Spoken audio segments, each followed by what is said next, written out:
السلام عليكم ورحمة الله وبركاته. أهلا بكم مشاهدينا الكرام على قناة باختصار نيوز.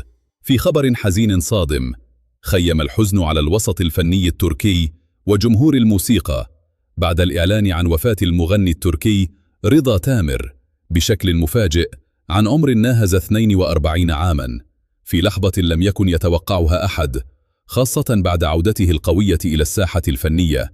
وبحسب تقارير محلية، فقد شعر الراحل مساء أمس الخميس بضيق حاد في التنفس وغثيان داخل منزله بمدينة بودروم جنوب غرب تركيا، ليتم نقله على وجه السرعة إلى المستشفى. ورغم الجهود المكثفة للفريق الطبي وتصنيف حالته بالخطيرة وإدخاله إلى قسم العناية المركزة، إلا أن القدر كان أسرع ليفارق الحياة وسط حالة من الذهول والحزن العميق.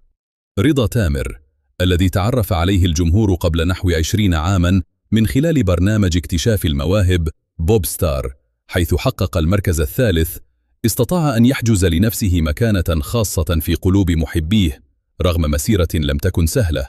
فقد شهدت حياته الفنية تقلبات قاسية، اضطر خلالها أحيانا للغناء في الشوارع والساحات العامة في مواجهة ظروف مادية صعبة زادتها تعقيدا جائحة كورونا التي أثرت أيضا على حياته الشخصية وأدت إلى انفصاله عن زوجته.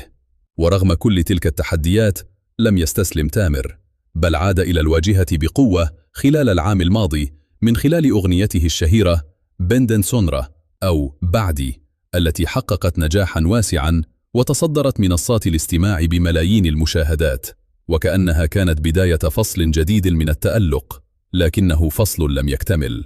رحيل رضا تامر لم يكن مجرد فقدان فنان، بل خسارة قصة كفاح وإنسان لم يتخلى عن حلمه رغم كل الصعاب، ليترك وراءه إرثا فنيا وذكرى مؤثرة في قلوب جمهوره.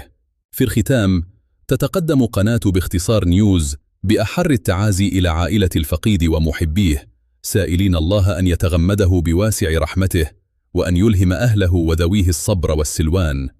إنا لله وإنا إليه راجعون.